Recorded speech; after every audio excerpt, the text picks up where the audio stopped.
निवेदन करा, प्रभु कोई एक स्थान ऐसा बता दो जहां शंकर हो और शंकर के साथ आद्य शक्ति पार्वती भी हो। जैसे आप कह रहे हो कि जहां पार्वती रहेगी वहां शिव रहेगा, पर जहां शिव है वहां पार्वती हो, तो कुछ एक स्थान ऐसा बताओ।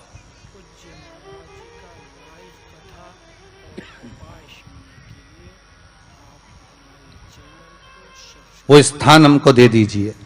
शंकर भगवान ने कहा वो स्थान है कुंभ,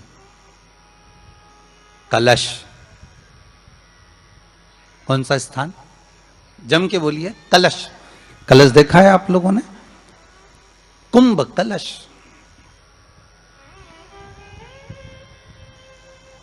उस कलश में हे पार्वती, जहां शंकर है वहां तू भी विराजमान होगी, और केवल एक रूप में नहीं, सारी विद्याओं के रूप में तू उसमें संजू रहेगी।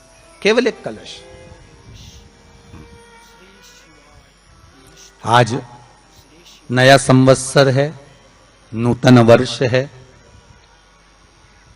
पूरे भारत की भूमि पर और मेरे भारत के जो मानव है जहां जहां निवास कर रहे हैं, विदेश में भी, पूरी भारत की भूमि पर आज के दिन लोग देवी जी की स्थापना करते हैं। तो क्या स्थापना में क्या रखते हैं? कलश रखते हैं ना। तो कलश किस लिए रखा जाता है? कलश का क्रम क्या है? अपन ने अभी तक कथाओं में बहुत सुना, शिव महापुराण में, कि दिए का महत्व क्या है। अपन ने सुना दही का महत्व क्या है, जल का महत्व क्या है। पूरी शिव महापुराण में अपने अलग अलग महत्व को जाना है। पर यह नवरात्रे में जो शिव महापुराण की कथा शुरू हो रही है, नवरात्रे में जो शिव महापुराण की कथा को हम श्रवण करने के लिए बैठे हैं, इसमें हमारा एक संशय और मिटना चाहिए कि भारत की भूमि पर जब मां आद्य शक्ति की स्थापना होती है, मां जगतजननी को जब विराजमान किया जाता है, या चैत्र नवरात्रे में, शरदीय नवरात्रे में, आषाढ़ी नवरात्रे में, आदिकादिक पौष नवरात्रे में हम शंकर की, हम जगतजननी जगदम्बा की जब स्थापना करते हैं, या हम नूतन घर का प्रवेश करते हैं, या गणेश जी की स्थापना करते हैं, या कोई दुकान को प्रवेश करते हैं, या कोई शुभ कार्य करने के लिए अग्रण्य होते हैं, तो हम कलश की स्थापना क्यों करते हैं? आज शिव महापुराण में शुरुआत में अपन शिव और पार्वती की यही संवाद को लेकर चलते हैं।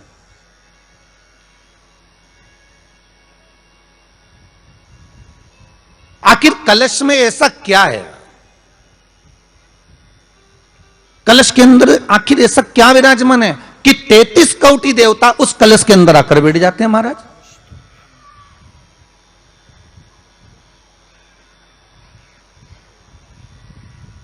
आप कोई यज्ञ करने जा रहे हो, आप कोई पोथी पुराण करने जा रहे हो, आप कोई अच्छा कार्य करने जा रहे हो, तो ब्राह्मण देवता कह देते कलश की स्थापना होगी, कलश की शोभा यात्रा निकलेगी, कलश यात्रा निकलेगी, कलश विराजमान होगा।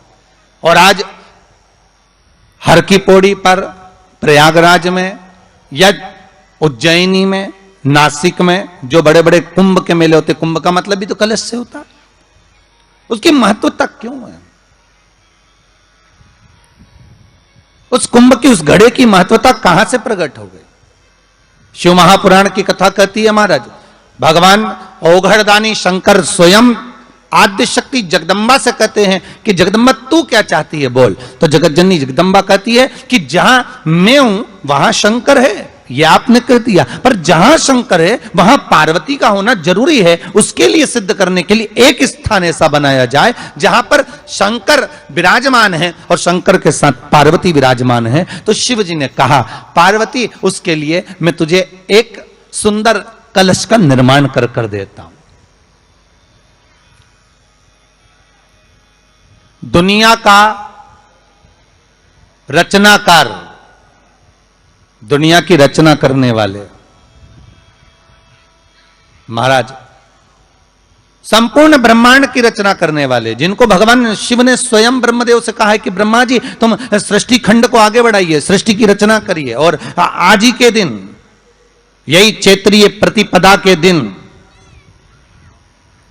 यही इसको कहते हैं नया संवत्सर, नया वर्ष, हिंदू धर्म में क्यों कहा जाता है? आज ही के दिन ब्रह्मा जी ने महाराज सृष्टि की रचना करना प्रारंभ करा था। आज ही के दिन भगवान शिव और ब्रह्मा का संवाद हुआ था। सीधे भगवान शंकर ब्रह्मदेव के पास जाकर बोले थे, हे ब्रह्मदेव, आप सृष्टि की रचना करिए। तो ब्रह्मा जी ने पूछा था, सारे नक्षत्र आपने बनाए, सारे दिन आपने बनाए, सारी घड़ियां आपने बनाई, सारा पल आपने बनाया, मनुष्य की श्वास गिनती, काउंटिंग, अर्थात मनुष्य के शरीर की रोमावली, ये सब आपने निश्चित करी है।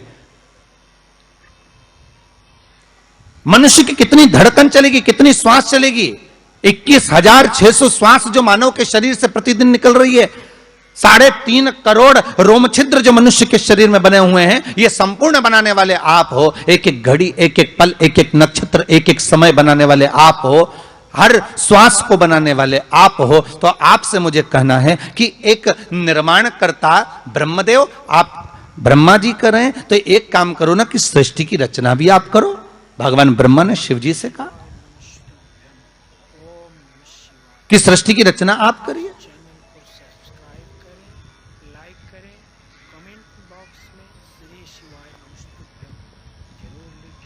महाराज भगवान ओघड़दानी त्रिकालदर्शी शंभु कहते हैं, मेरा कैलाशी मेरा शिव कहता है, नहीं नहीं नहीं ब्रह्मदेव,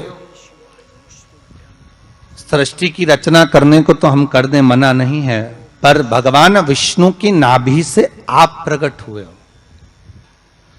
भगवान शेषनाग की सैया पर शयन कर रहे हैं, और भगवान जब शेषनाग की सैया पर शयन कर रहे हैं, उस शेषनाग की सैया से सोते हुए भगवान ने अपने नाभि कोश से आपको प्रकट करा है कमल के पुष्प के ऊपर। और आप भगवान की अंतः नाभि में, ब्रह्मदेव ना जाने हजारों वर्ष तक आप नाभि में प्रवेश करते गए, हजारों वर्ष तक आप नाभि के अंदर जाकर साधना करते रहे, और साधना करने के बाद भी आपको यह पता ना चल पाया कि आपका प्रागट्य बिंदु क्या रहा। ब्रह्मदेव, सृष्टि की रचना आप करिए।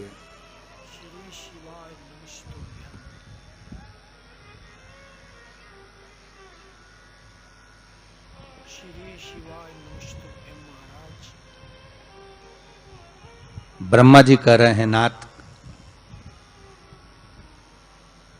इस सारे ब्रह्मांड को रचना करना है, कर दूंगा, मना नहीं है, पर रचना करता भगवान ब्रह्मा जी कहते हैं कि मैं संसार को एकाग्रित करूं, उससे पहले 33 कोटि देवताओं को मुझे एकाग्रित करना है, और सारे 33 कोटि देवता एक जगह पर आकर विराजमान हो जाए, ऐसी कोई व्यवस्था करना है। शंकर भगवान ने कहा, बनाओ ब्रह्मदेव, तुम निर्माण करो। ब्रह्मा, शास्त्र कहता है कि भगवान शिव स्वतः, शंकर तो शंकर है, भगवान शंकर ने एक मट्टी का सुंदर सा भाग ढेला एकत्रित करा, उस ढेले से भगवान ने एक सुंदर कुंभ का निर्माण करा, एक सुंदर कलश का निर्माण करा।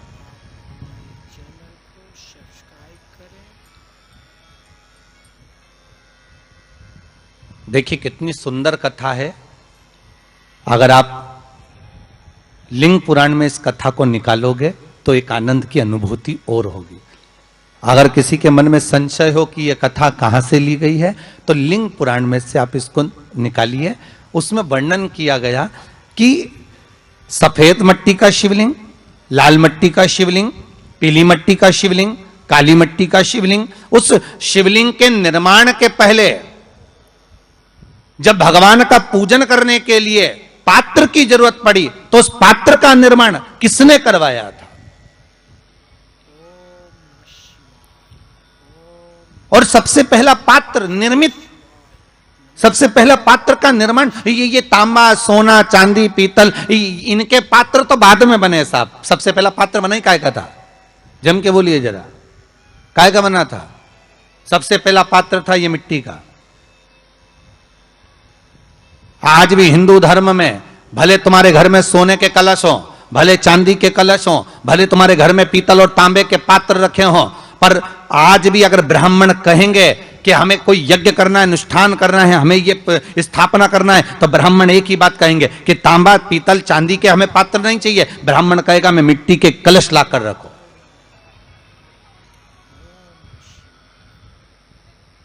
हमें मिट्टी की कलश चाहिए। और कितना बड़ा प्रमाण है जी, शास्त्र का प्रमाण देखिए कितना बड़ा है।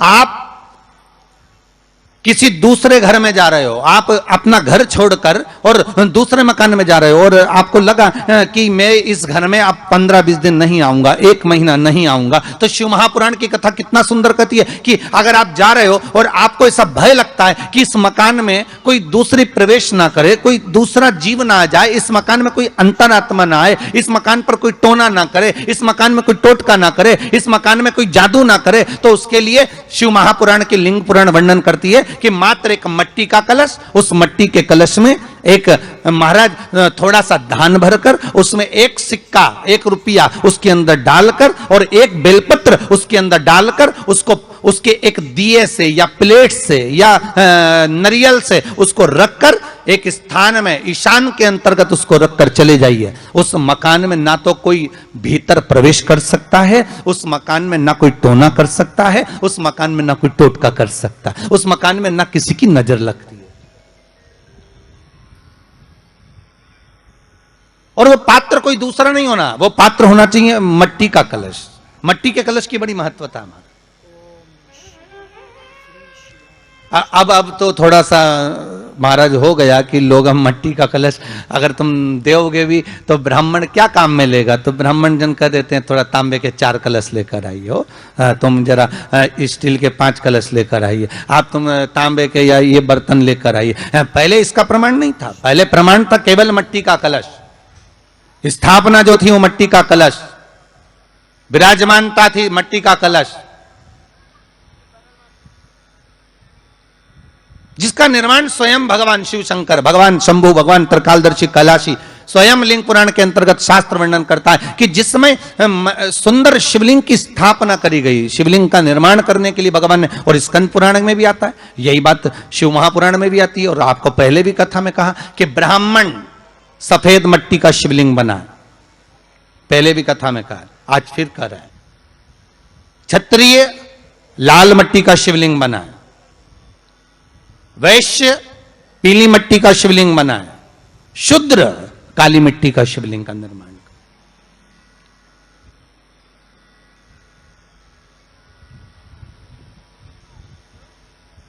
काली मट्टी का शिवलिंग का निर्माण कर।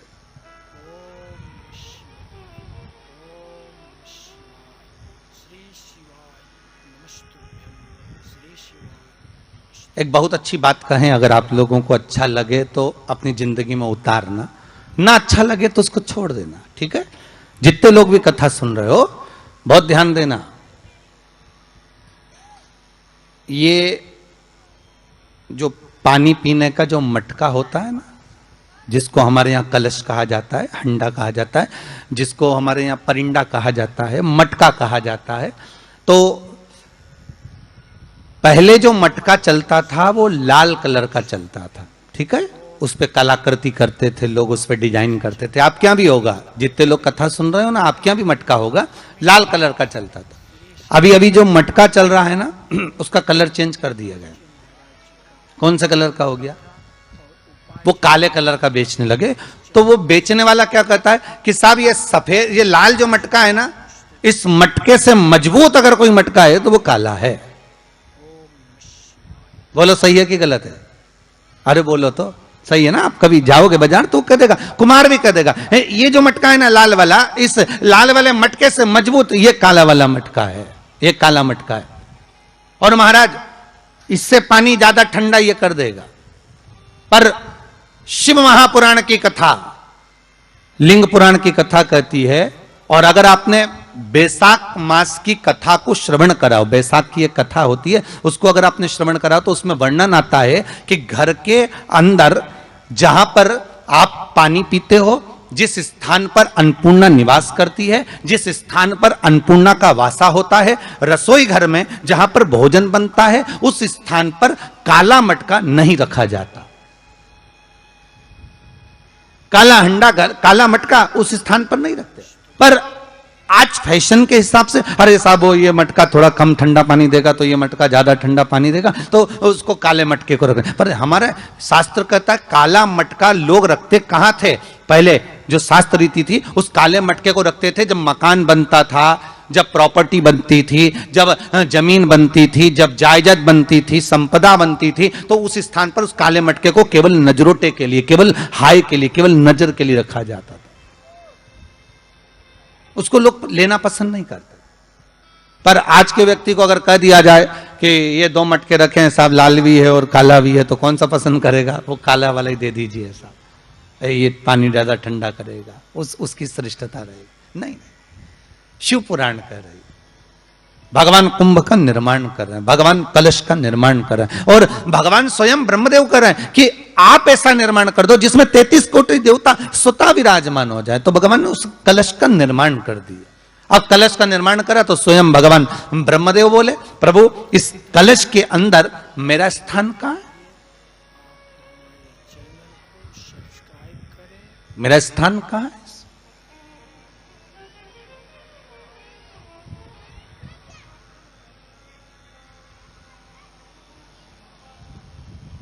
बहुत ध्यान देना महाराज, कलश का जो मुख होता है, उस मुख पर भगवान विष्णु का स्थान होता है। किसका स्थान है? भगवान विष्णु का। थोड़ा सा नीचे आओगे, जहां से कलश का मुख दबा हुआ होता है, वह जगह भगवान स्वयं शिव की होती है। किसकी जगह है? भगवान शंकर की। कलश का अग्रभाग, नीचे का भाग जहां से फैला हुआ होता है, वहां ब्रह्मा का आधिपत्य स्थापित होता है। फिर कलश का जो नीचे का भाग होता है, वो भगवान शिव और शक्ति का स्थान होता है। कलश के बाहरी भाग में, जहां पर बाहर का हिस्सा होता है, उस कलश के बाहरी भाग में 33 कोटि देवताओं को भगवान शंकर ने लाकर विराजमान किया होता है। महाराज भगवान शंकर 33 कोटि देवताओं को निमंत्रण देकर उस कलश में विराजमान कर दिया।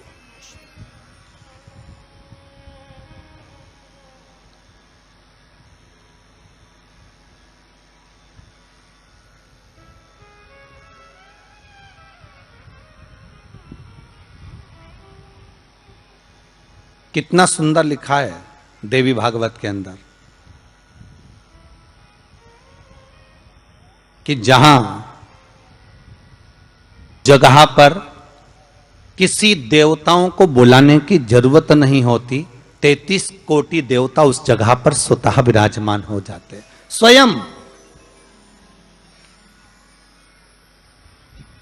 33 कोटि देवता स्वयं वहां विराजमान। और कितनी महत्वता कलश की महाराज। आप लोगों से भी निवेदन है, क्षेत्रीय प्रतिपदा है आज, जिनके घर में ज्यादा रोग हो, बीमारी हो, ज्यादा तकलीफें आ रही हो, कष्ट बढ़ रहा हो, बीमारियां बढ़ रही हो, या भय लग रहा हो, डर लग रहा हो, हृदय चित्त में कहीं ना कहीं आपको भय का भान हो रहा हो, तो 1 लोटा पानी, 1 कलश में जल भर कर रख लीजिए और रात भर उसको रखे रहने दो। नवरात्र चल रहा है, उस कलश को रात भर रखकर सुबह सुबह उस कलश में एक बेलपत्र डालकर उस जल को नीम के पेड़ के नीचे, जहां चैत्री नवरात्रि में नीम के पेड़ के नीचे सारी विद्याएं, आद्य शक्तियां, सारी देवी उस नीम के पेड़ के नीचे विराजमान रहती हैं। उस कलश में 1 बेलपत्र डालकर रात भर रखकर उस जल को पूरे घर में घुमाकर उस नीम के पेड़ के नीचे समर्पित कर दीजिए महाराज। घर में भय लगना बंद हो जाएगा, कोई बड़ी बीमारी आपको घेरेगी नहीं, और उस बीमारी से, उस रोग से आप मुक्त रहेंगे, उस बीमारी से, उस रोग से आप मुक्त पाएंगे। वो बीमारी आपको घेर नहीं पाएगी। कलश का भगवान निर्मित कर दिए। ये कलश मेरा प्रतिबिंब। अब कलश मेरा प्रतिबिंब है ये तो कहा, पर भगवान शिव के पास में आकर स्वयं कामदेव की धर्म पत्नी रति रो पड़ी। आंखों से आंसू बह रहा है। कामदेव की धर्मपत्नी रति रो रही है। शिवजी अपनी साधना में लीन थे। भगवान शंकर नेत्र बंद करके शिव आनंद में विराजमान थे।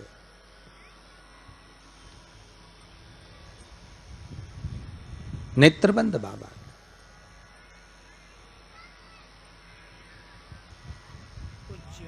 थारी धुन लागी भोला, थारी धुन लागे। हर हर भोला शंभो तमारी धुन लागी। हर हर भोला शंभो भाव से। हर हर भोला शंभो तुम्हारी धुन लागी। हर हर भोला शंभो तुम्हारी धुन लागी। पार्वती का प्यारा तुम्हारी धुन लागी। पार्वती का प्यारा तुम्हारी धुन लागी। ओ पार्वती का प्यारा तुम्हारी धुन लागे। पार्वती का प्यारा तुम्हारी धुन लागे। ओ हर हर भोला शंभो तुम्हारी धुन लागे। हर हर भोला शंभो। ओ हर हर भोला शंभो तुम्हारी धुन लागी। हर हर भोला शंभो तुम्हारी धुन लागी। सब गाइए।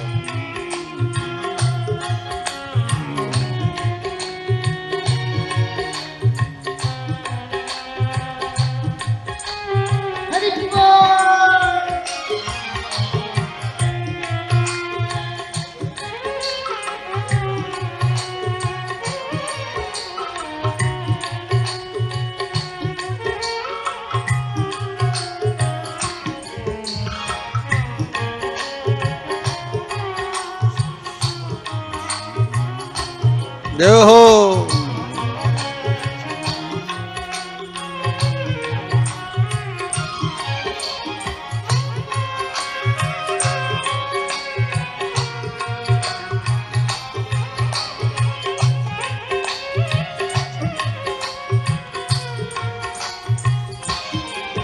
ओ सिर पे गंगाधारी तुम्हारी धुन लागी। सिर पे गंगा ओ सिर पे गंगाधारी तुम्हारी धुन लागी। सिर पे गंगाधारी तुम्हारी धुन लागी। ओ पार्वती का प्यारा तुम्हारी धुन लागी। पार्वती का प्यारा तुम्हारी धुन लागी। ओ पार्वती का प्यारा तुम्हारी धुन लागी। पार्वती का प्यारा तुम्हारी धुन लागी। ओहो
माँ गौरा जी का प्यारा तुम्हारी धुन लागी। माँ गौरा जी का प्यारा तुम्हारी धुन लागी। ओ माँ गौरा जी का प्यारा तुम्हारी धुन लागी। माँ गौरा जी का प्यारा तुम्हारी धुन लागी। ओ हर हर भोला शंभो तुम्हारी धुन लागी। हर हर भोला शंभो तुम्हारी धुन लागी। ओ हर हर भोला शंभो तुम्हारी धुन लागी। हर हर भोला शंभो तुम्हारी धुन लागी। हो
पार्वती का प्यारा तुम्हारी धुन लागी।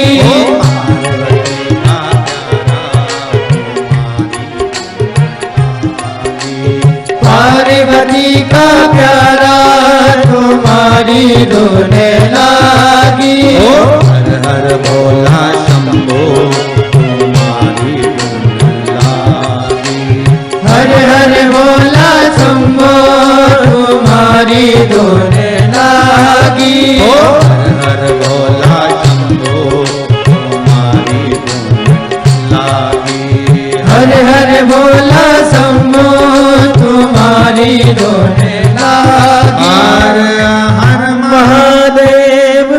भगवान शिव की कथा कर रही है। ओगड़दानी त्रिकालदर्शी कैलाशी शंभु के पास में उस समय पर कामदेव की धर्म पत्नी रति भी आ गई।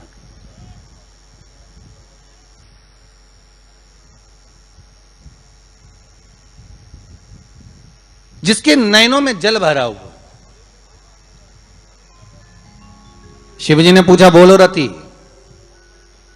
आप और यहां जब आपका पति जलकर भस्म हुआ तो हमने वर दिया था आपके पति को कि ये भगवान कृष्ण का पुत्र बनकर मिलेगा आपको।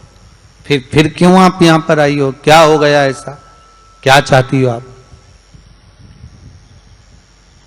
फिर आने का कारण क्या है आपका? किस लिए पधारी हो आप? महाराज,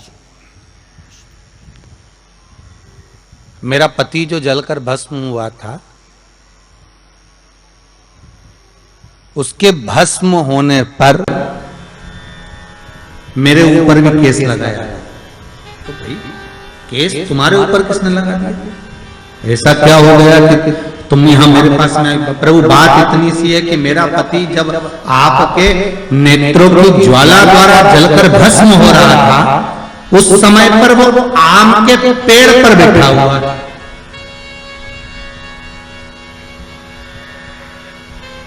कौन से पल्लव थे? आम के पल्लव, आम के डालियों में, आम के पल्लव में मेरा पति छुपा हुआ।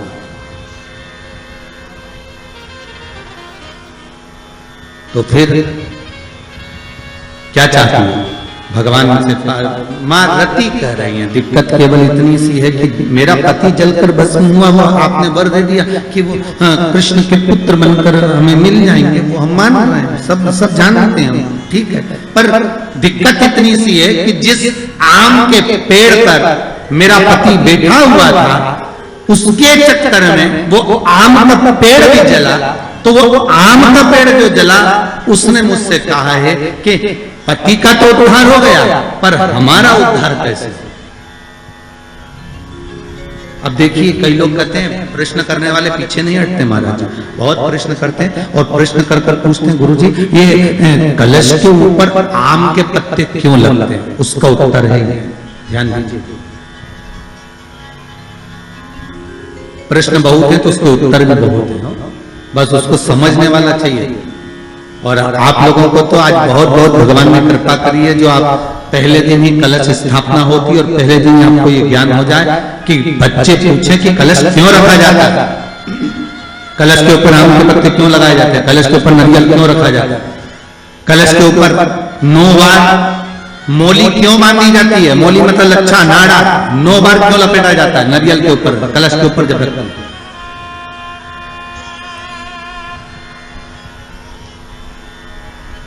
कलश के ऊपर जब जब श्रीफल रखाता है, नारियल रखाता है, तो उस पर 5 बार 7 बार मोली नहीं लपेटी जाएगी, तो 9 ही बार लपेटी जाएगी। 5 या 7 बार लपेटते हैं तो कहते हैं कि लक्ष्मी की छिन्नता होती है, और वो 9 बार लपेटी जाती है तो भरपूर लक्ष्मी का भंडार भरती है। क्यों क्यों कहते हैं उसे?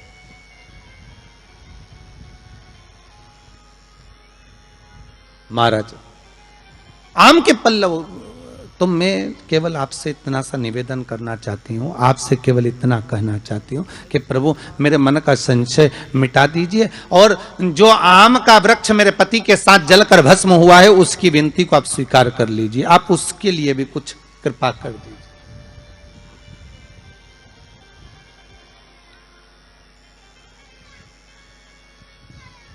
इसी को कृपा कहते हैं, इसी को करुणा कहते हैं, इसी को दया कहते हैं। भगवान बोले अब आप आई हो रति, ठीक है, मांगो क्या चाहिए, बस इतनी कृपा कर दीजिए कि आम के वृक्ष का भी उद्धार कर दो।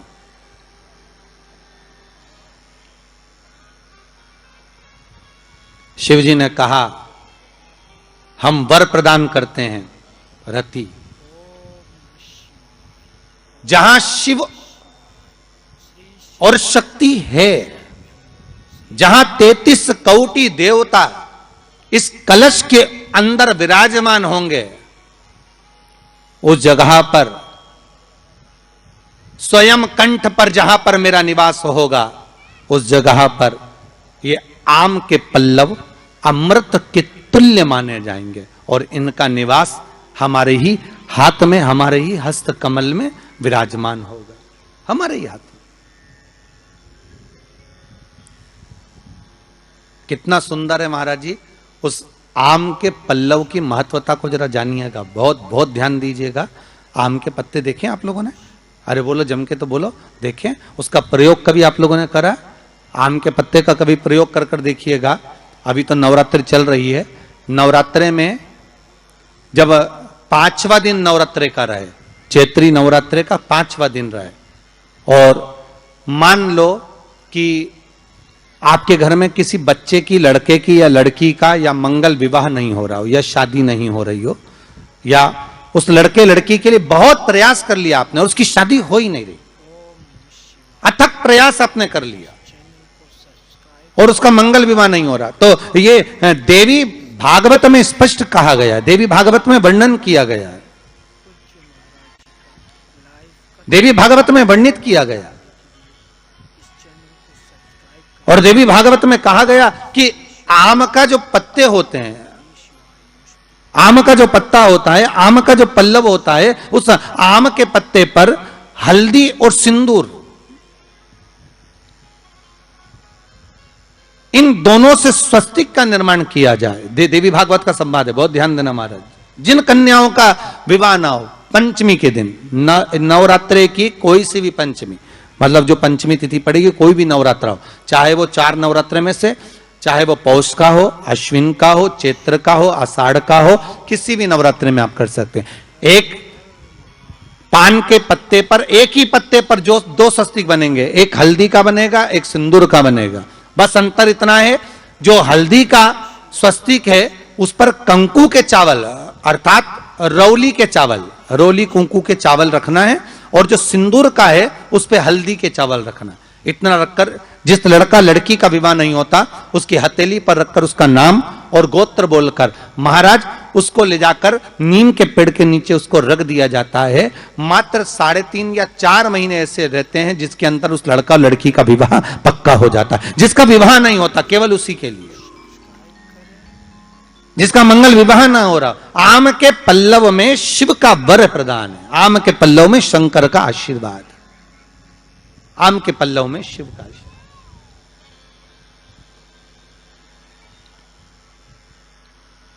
भगवान भूत भावन भूतेश्वर मेरे शिव, मेरे करुणा सागर, मेरे शंकर, मेरे त्रिकालदर्शी, मेरे कैलाशी, मेरे भोलेनाथ स्वतः कह रहे हैं हरिरति तुम रोती क्यों है, तुम्हारे रोने का कारण क्या है? प्रभु मेरे पति के साथ ये आम का पेड़ भी जलकर भस्म हुआ। आम का पेड़। भागवत जी किस किसने सुनी है? हाथ उठाओ जरा, जिन जिन ने भागवत जी सुनी है। आप लोगों ने सुनी है भागवत? रखिए हाथ। अगर आप लोगों ने भागवत सुनी होगी तो उसमें वर्णन आता है तक्षक नाग डसने के लिए जब जा रहा था तब ब्राह्मण देवता जो जहर उतारना जानते थे उनको लेकर राजा परीक्षित के पुत्रों ने अपने दूतों को भेजा था लाने के लिए कि एक ब्राह्मण ऐसे हैं कि वो तक्षक नाग का जहर उतार सकते हैं, वो तक्षक नाग के जहर को समाप्त कर सकते हैं, तो आप उनको लेकर आओ। और वो तक्षक नाग का जहर उतारने वाले उस ब्राह्मण को लेकर जा रहे थे। तो सर्प ने विचार करा, तक्षक नाग ने कि बताओ ये तो गजब का काम कर रहा, अगर ये ब्राह्मण पहुंच गया तो ये ब्राह्मण तो सर्प का जहर उतार देगा। तो सांप तक्षक नाग को ये चिंता लग गई कि मेरे को ही डसना है और मेरे ही जहर ये उतार देगा, और डसने भी एक ही बार है और मरना चाहिए परीक्षित। परीक्षित को श्राप लगा है, अब करूं तो करूं क्या?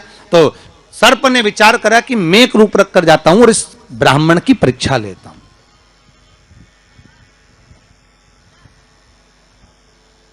सर्प रूप रख कर गया। भागवत आप लोगों ने श्रवण करी होगी।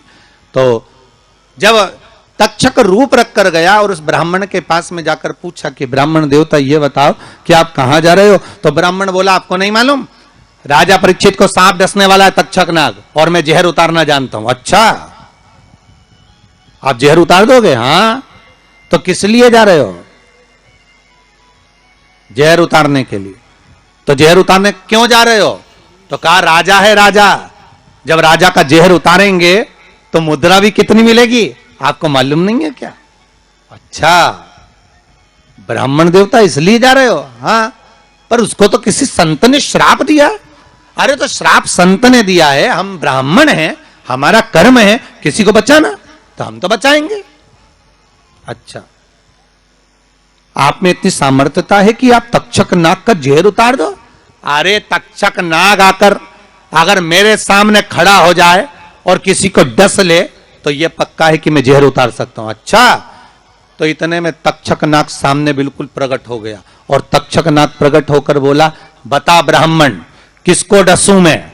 ब्राह्मण ने कह दिया तुम्हारी मर्जी पड़े उसको डसो। सामने एक पेड़ था, उस पेड़ को ब्राह्मण ने, उस तक्षक नाग ने डस लिया। अब तक्षक नाग ने उस पेड़ को डसा और डसने के बाद में वो पेड़ पूरा जल गया, पूरा जल गया। अब पेड़ तो जल गया पर ब्राह्मण जो था जिसको परीक्षा देना थी वो ब्राह्मण को यह नहीं मालूम था कि इस पेड़ पर एक संत बैठकर साधना कर रहा था, तपस्या कर रहा था। और जब वो पेड़ जला तो वो संत भी जल गया, संत भी जल गया। अब जब संत जल गया, ब्राह्मण ने हाहाकार की आवाज जब सुनी तो आंखों में जल भर गया। आखिर हुआ क्या?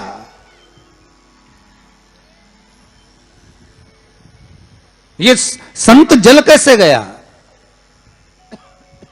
तो कहा इसके जलने का कारण केवल इतना है कि अब आप जीवित करो, इस पेड़ को हरा भरा करो।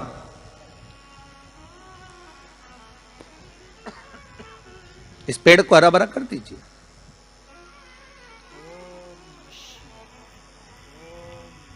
और ब्राह्मण ने हाथ की अंजलि में जल लिया। हाथ की अंजलि में जल लेकर ब्राह्मण उस जल को पेड़ के ऊपर छींट रहे थे, तो सबसे पहले ब्राह्मण ने यह मन में सोचा कि भोलेनाथ, शंभु त्रिकालदर्शी है, कैलाशी, कृपा ऐसी करना कि सबसे पहले जो पेड़ पर जो संत बैठा था वो जीवित होना चाहिए।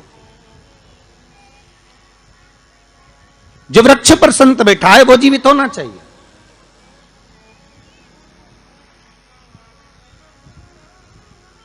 हाथ का जल ब्राह्मण ने जैसे ही छोड़ा, छोड़ते से ही पेड़ भी हरा भरा हो गया और उसके ऊपर जो संत बैठे थे वो भी जीवित हो गए। जीवित हो गए तो तक्षक नाग को ये लगा कि इसने एक जले हुए पेड़ को जीवित कर दिया, वापिस हरा भरा कर दिया, और इसने ऊपर बैठे हुए संत को वापिस जीवित कर दिया। तो ये पक्का है कि मतलब ये तक्षक नाग का जहर, मतलब मेरा जहर राजा परीक्षित को उतार सकता है। तो तक्षक नाग ने अपनी बात को पलटा और पलट कर कहा, महाराज जी हाथ जोड़कर निवेदन करता हूं, जितना राजा परीक्षित के पुत्र आपको धन देंगे उससे 1000 गुना धन मैं आपको देता हूं। ब्राह्मण ने कहा ठीक है, अगर दक्षिणा से बड़ी दक्षिणा हमको एक ही जगह पर मिल रही है तो फिर हमें जाने की जरूरत क्या। ब्राह्मण ने दक्षिणा ली, वापिस मुड़ गया, वापिस मुड़ गया।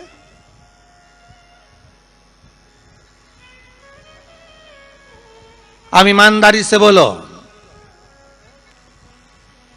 वो ब्राह्मण नरक गया होगा कि स्वर्ग गया होगा? जरा जम के बोलना हो, सुनाई देना चाहिए हमको। कहां गया होगा? नरक। काय में लिखा है?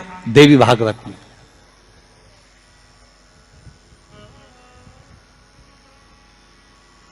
उसका कारण क्या था? शिव महापुराण की कथा कहती है जैसे एक नाव चलाने वाला व्यक्ति नाव लेकर जा रहा है और उसमें बहुत सारे यात्री बैठे हैं, बहुत सारे यात्री, और नाव डोलने लगी, आंधी चलने लगी, तूफान चलने लगा, हवा आने लगी, लहरें उठने लगी और नाव डूबने लगी। तो जो नाव में बैठा हुआ नाव चला रहा था वो कूद गया और कूद कर बाहर निकल गया, और निकलकर सारे के सारे जितने नाव में बैठे थे वो सब जलने लगे।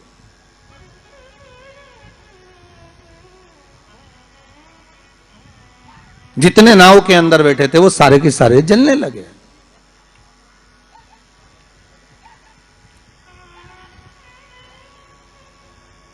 जब वो सारे के सारे पानी में डूबने लगे और पानी में नाव में जाकर सबकी सब जब डूब रहे हैं, सब मर गए। सारे के सारे जो नाव में बैठे थे, जो तैरना जानते थे वो बाहर निकल गए, बाकी के सब डूब गए। नाव चलाने वाला जब उसके प्राण छूटे तो उसको एक नरक नहीं मिला, कम से कम 94 नरकों में वो नाव चलाने वाला गिरा। शिव महापुराण की कथा कहती। तो उस नाव चलाने वाले ने भगवान से पूछा कि मुझे इतने सारे नरक क्यों दे रहे हो? मैंने तो लोगों को गंगा से पार उतारा, मैंने तो रोज गंगा का जल पिया, मैंने तो रोज गंगा का स्मरण किया, मैं तो रोज भगवान का दर्शन करता था, मैं रोज गंगा से पार उतरता था, दुनिया के लोगों को मैं पार उतारने का काम करता था। तो भगवान ने कहा गलती केवल तुमने एक कर दी, तुमने अपने प्राण बचाए। अगर तुम 2 लोगों के भी प्राण बचाते बचाते मर जाते तो तुमको बैकुंठ मिल जाता, पर खुद के प्राण बचाए और दूसरों को मरने दिया, इसलिए तुमको नरक मिला, इसलिए तुम्हें नरक प्राप्त हुआ। शिव महापुराण की कथा कहती है जिस पर दुनिया को विश्वास होता है, दुनिया को जिस पर विश्वास है, जिससे आज कोरोना महामारी के चलते हुए, इस कोरोना महामारी को देखते हुए, इस वायरस को देखते हुए दुनिया का विश्वास डॉक्टर पर टिका हुआ है। औषधि देने वाले, दवाई देने वाले उन डॉक्टरों पर दुनिया का विश्वास टिका हुआ है। तो डॉक्टर का क्या फर्ज है? जैसे नाव चलाने वाले का फर्ज है कि बचाते बचाते भगवान करे भले तुम्हारे प्राण छूट जाते तो तुम्हें स्वर्ग मिल जाता। युद्ध के मैदान में सैनिक युद्ध करते करते मर जाता तो उसको वीरगति प्राप्त हो जाती, पर खुद के प्राण बचाने के चक्कर में आप दुनिया को धकेल दो, ये श्रेष्ठता नहीं।